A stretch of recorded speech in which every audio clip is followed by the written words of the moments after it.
उसमें conditional sentences दिए हुए हैं, ठीक है, स्कीम के अंदर।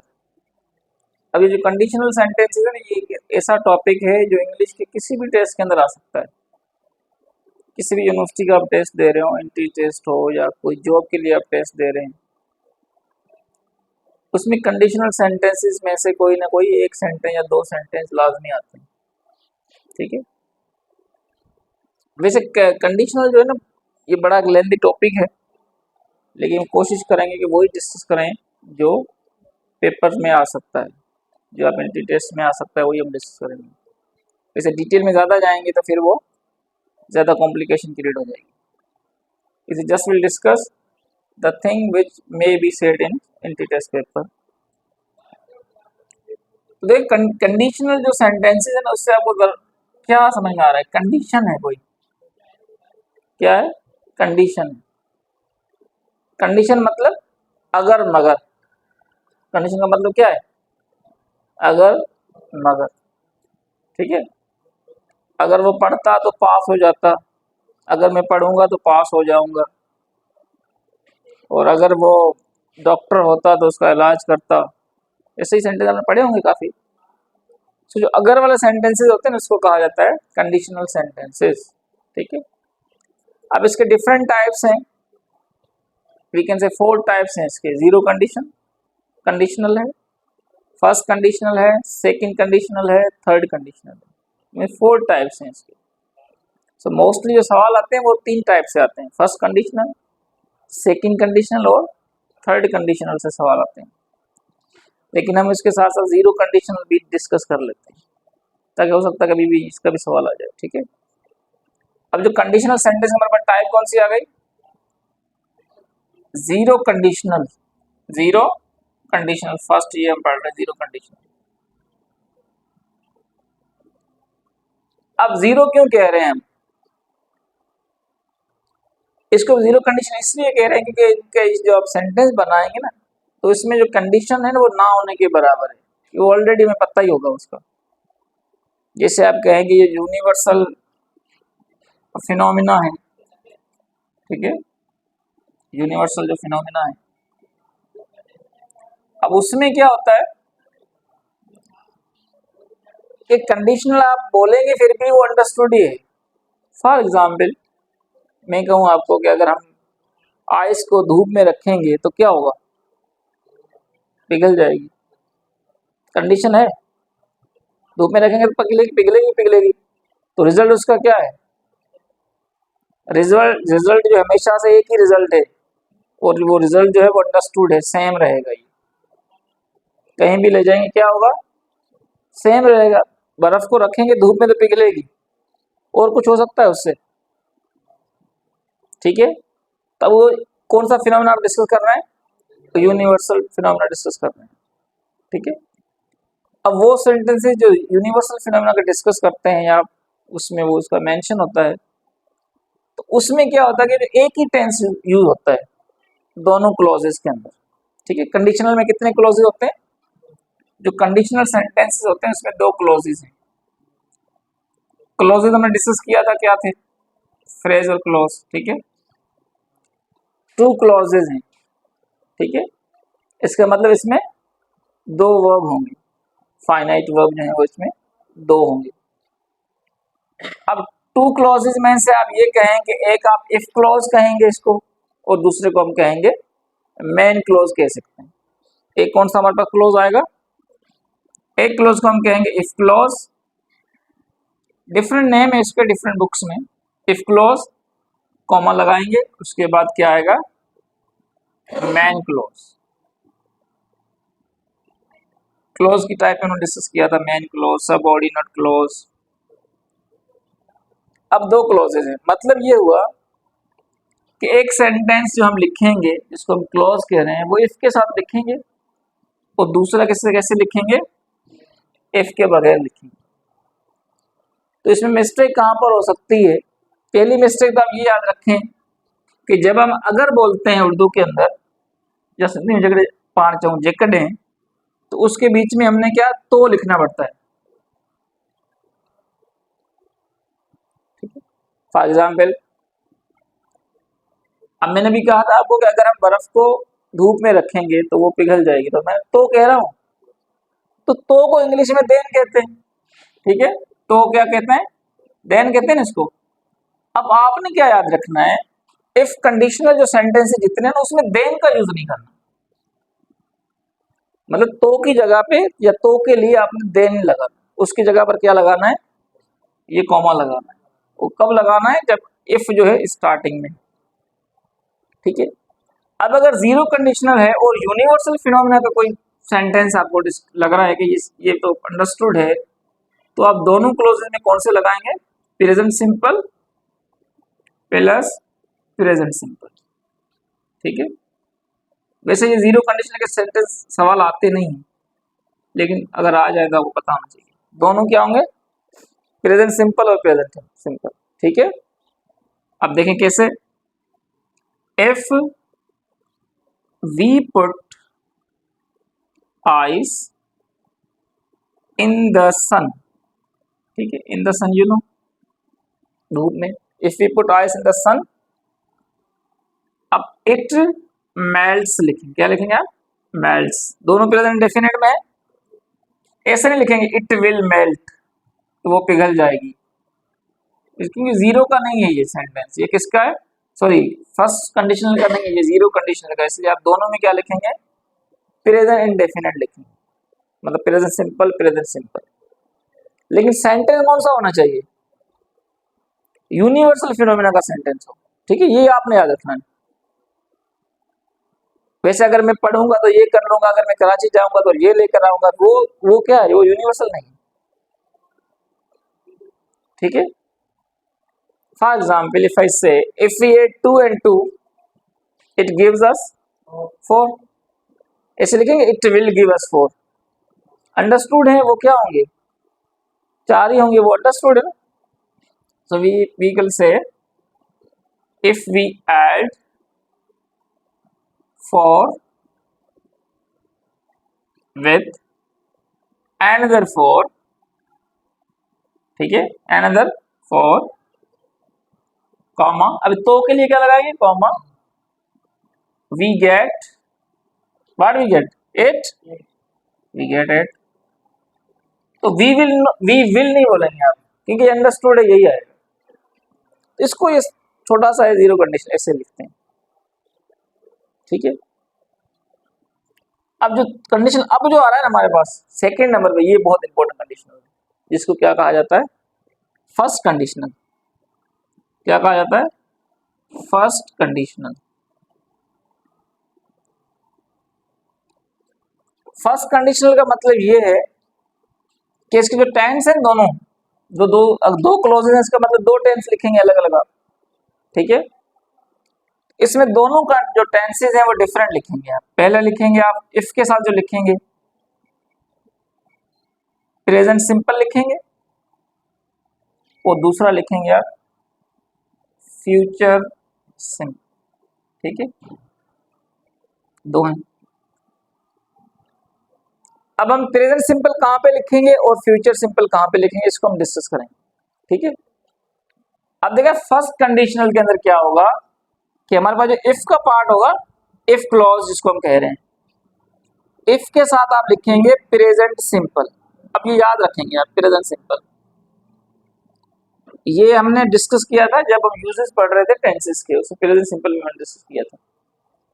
तो प्रेजेंट सिंपल के बाद आगे वाला क्वेश्चन आएगा फ्यूचर सिंपल, ठीक है।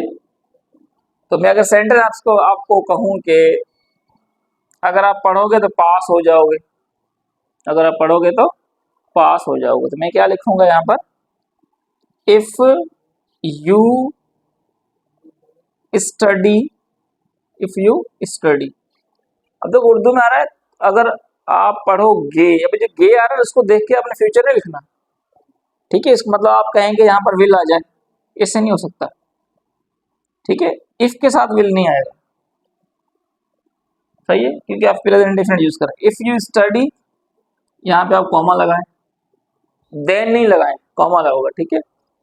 If you study you will pass, you will pass, if you study you will pass. ऐसे नहीं लिख सकते आप, if you will study you pass, ऐसे भी नहीं हो सकता।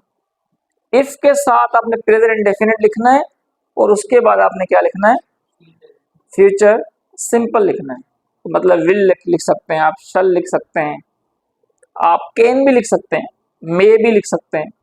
तो मोस्टली ये जो सेंटेंस विल के अंदर पूछा जाता है। Got it? बात समझ में आ गई?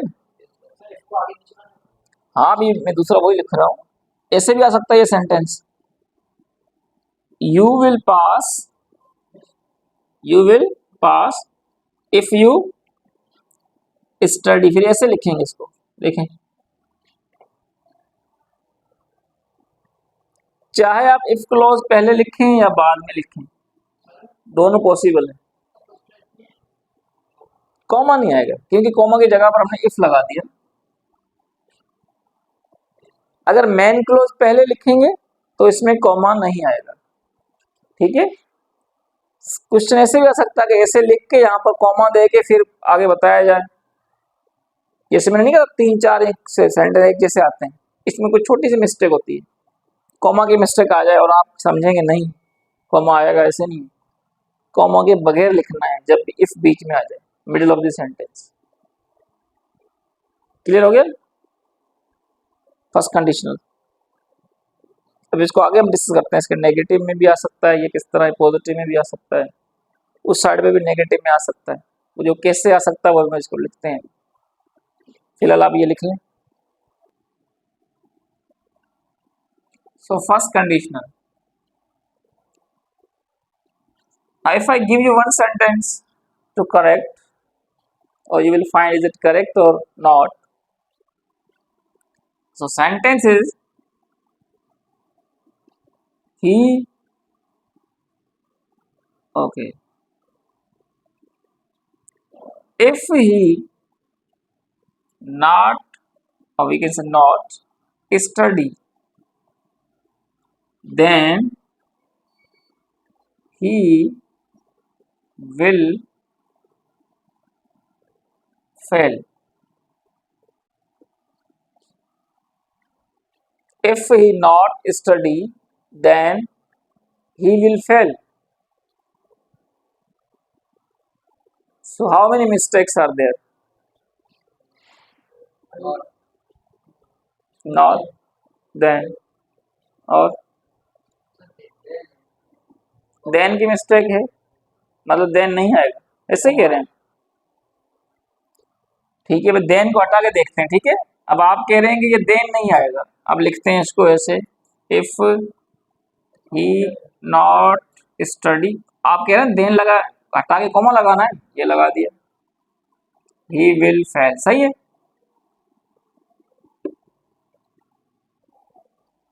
if he not study he will fail, अब सही है।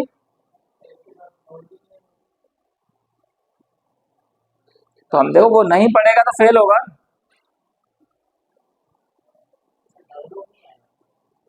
डज नॉट आएगा, ठीक है।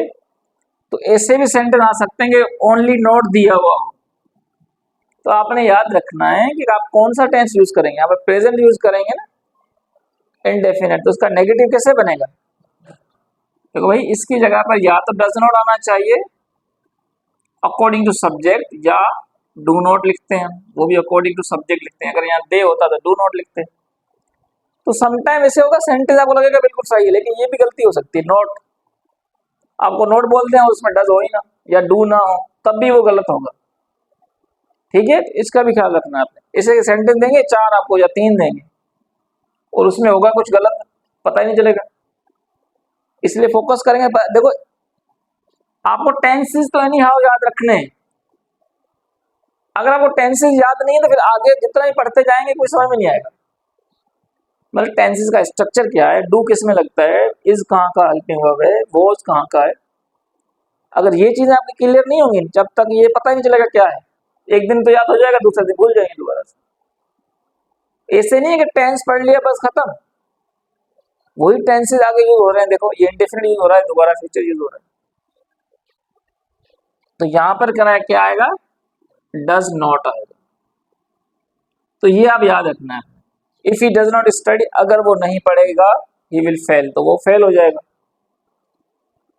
ठीक है, तो इस तरफ जो नोट आएगा तो आपने डू नॉट में या डज नॉट के अंदर इसको लिखना है अकॉर्डिंग टू सब्जेक्ट, कि सब्जेक्ट कौन सा है आपका। अगर दे होता था डू नॉट लिखते, फिर यहाँ पर भी दे हो जाता है। यहाँ पे नाम भी आ सकता है। ठीक है, एक तो ये तरीका है। एक दूसरे तरीके से पूछ सकते हैं आपको, ये इंटरोगेटिव में भी हो सकता है सवाल। ये जो क्वेश्चन सेंटेंस इंटरोगेटिव में भी आपसे पूछ सकते हैं।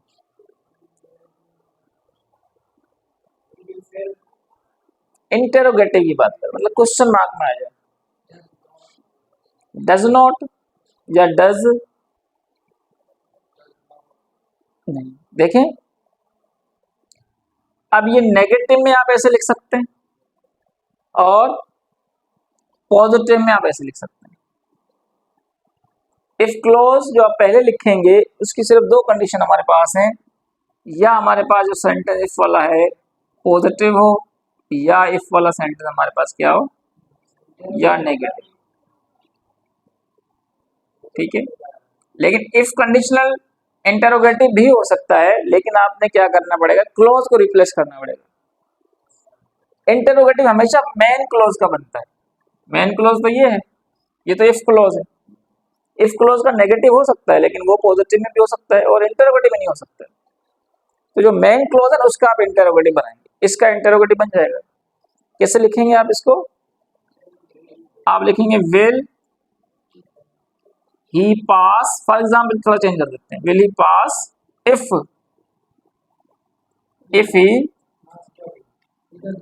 He does not study, if he does not study. ठीक है, और ये क्वेश्चन मार्क है, विल ही पास, क्या वो पास हो जाएगा अगर वो ना पढ़े, हो जाएगा। अगर वो देख के लिखे तो हो जाएगा, है ना।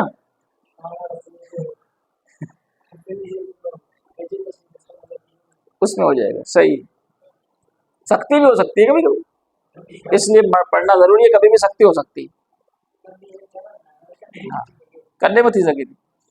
Will he pass if he does not study the question. तो आपने ऐसे भी याद रखना कि ऐसा नहीं कि यहाँ पर लगा हुआ does he pass if he will study, तो क्वेश्चन ऐसे पूछा जाएगा आपसे। फॉर एग्जाम्पल, इसमें एग्जाम्पल दे रहा हूं, does he pass if he studies, does he pass if he studies. तो ये आपका गलत होगा। गलत इसलिए होगा क्योंकि आपका जो मेन जो इफ क्लोज है वो तो सही है, इफ के साथ प्रेजेंट इंडेफिनिट लगा हुआ है। गलती कहां पर हो रही है, आपका जो मेन क्लोज है वो गलत है, क्योंकि मेन क्लोज जो है ना प्रेजेंट कंडीशन, फर्स्ट कंडीशनल में प्रेजेंट सिंपल के अंदर नहीं आएगा, वो किस में आएगा, फ्यूचर में आएगा। तो इसमें क्या लगना है, यहाँ पर आएगा विल आएगा। ठीक है, तो आपने क्या बात याद रखनी है, हमने बात याद रखनी है कि एक अगर मेन क्लोज में विल है, कैन है या मे है, तो इफ क्लोज में प्रेजेंट इंडेफिनिट होगा। ये पॉइंट याद रखना है।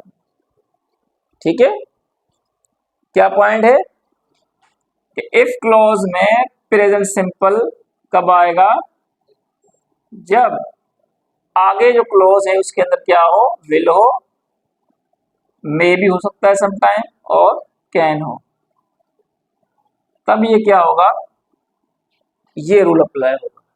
ये रूल नंबर 2 जो हमने डिस्कस किया इसके अंदर। क्लियर हो गया, कोई इश्यू है, नो, क्लियर है। अच्छा, एक दूसरी बात आपने याद रखनी, ये वाली बात भी याद रखनी है कि एस कहाँ पे लगेगा, ई एस कहाँ पे लगेगा, आई एस कहाँ पे लगेगा, ये भी याद रखना है। फॉर एग्जाम्पल, अगर सेंटेंस जैसे आ जाए, इसको हम रिवाइज करते हैं। अच्छा, लिख लिया आपने, if he come to college I shall inform you. Second is, if we come to college, I inform you.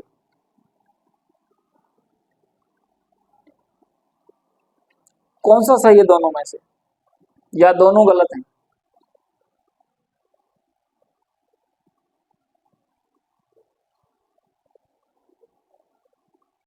Yes, find out. ऊपर वाला सही है और ये वाला शल क्यों नहीं लगेगा? शल और विल दोनों आ सकते हैं। अच्छा, यहाँ पे मैंने नहीं लिखा इसलिए, विल मतलब शल, बस ऐसे याद रखिए। तो ये तो हो सकता है, ऊपर वाला सही है। अब मैं कहूँ दोनों गलत है तो फिर ये भी गलत है, ये भी गलत है, तो फिर सही कैसे होगा? ये कौन सी गलती है? एस की गलती है। देखो मेन वर्ब जो फाइनाइट वर्ब है ना, उसमें देखो एस नहीं लगा हुआ, क्योंकि ही के साथ यहाँ कम्स आना चाहिए। तो जब यहाँ पर एस आएगा तब ये सही होगा।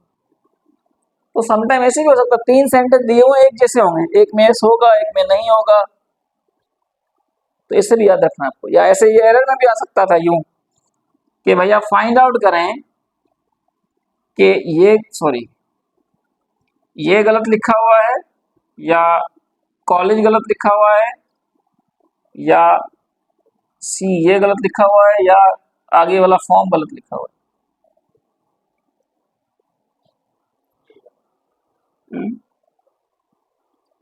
क्या गलत लिखा हुआ है? ये गलत है एरर के अंदर, स्पॉट द एरर। क्यों गलत है? क्योंकि यहाँ पर ऐसा आना चाहिए। तो ये इसमें भी आ सकता है। और पिक द करेक्ट वन इसमें भी आ सकता है। क्लियर हो गया? तो ये जो हमारे पास थे वो जीरो कंडीशनल और फर्स्ट कंडीशनल, और नेक्स्ट क्लास में जो रिमेनिंग दो कंडीशनल उसको हम डिस्कस करेंगे, and then will have one test. Yes, negative मतलब कैसे?